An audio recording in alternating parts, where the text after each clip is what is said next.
In the quiet aftermath of Satan's ball, Margarita joins Woland's retinue for a strange supper. The demons jest about the night's chaos, while she, exhausted yet exalted, feels awe and emptiness.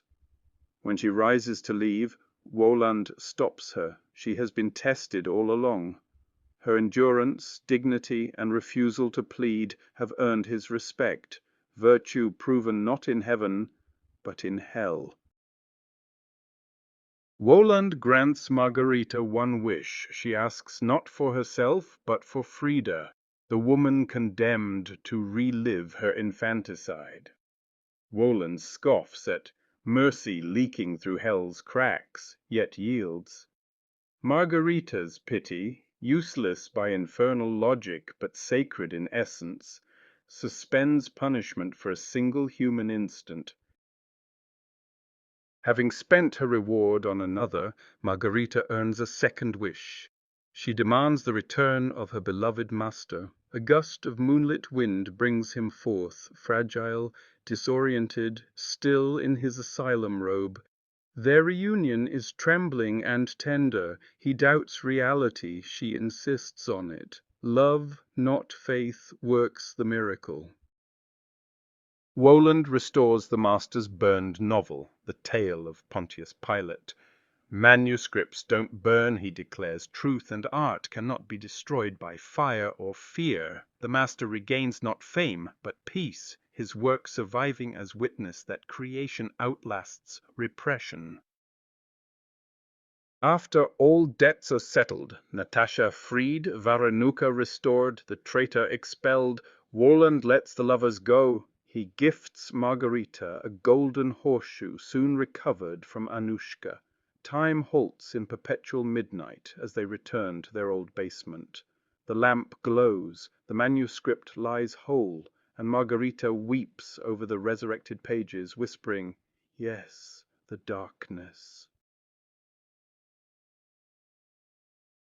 This chapter completes Margarita's spiritual trial, showing that nobility emerges not from innocence but from choice. Her compassion, courage, and refusal to plead for herself define her as truly human.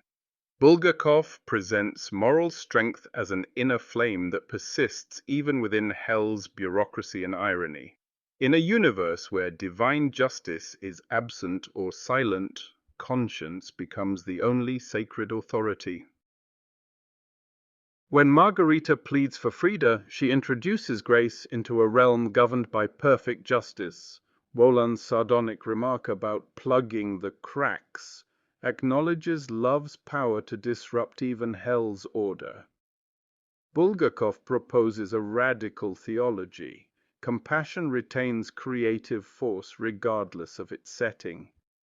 Mercy is not weakness, but rebellion, a force that briefly suspends the cosmic law of punishment. Woland's restoration of the master's novel is Bulgakov's own credo. The phrase embodies artistic survival under tyranny. Truth resurrects itself through imagination. Fire cannot consume meaning, censorship cannot erase memory, and madness cannot silence the inner voice. Here the demonic becomes the unexpected agent of redemption, the devil guarding what heaven neglected, the sanctity of creation. The supernatural and mundane reality merge seamlessly.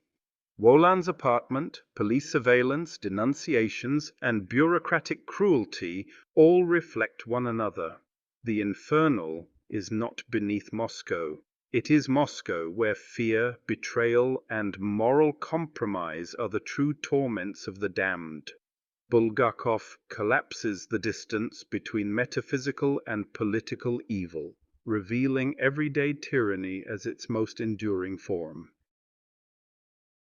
When time halts at eternal midnight, Bulgakov envisions love as a force stronger than history, ideology, or death. The master and Margarita's return to their basement is not mere restoration, it is liberation from despair and the state alike. The world remains corrupt, time frozen, yet love reclaims its place at the center of existence.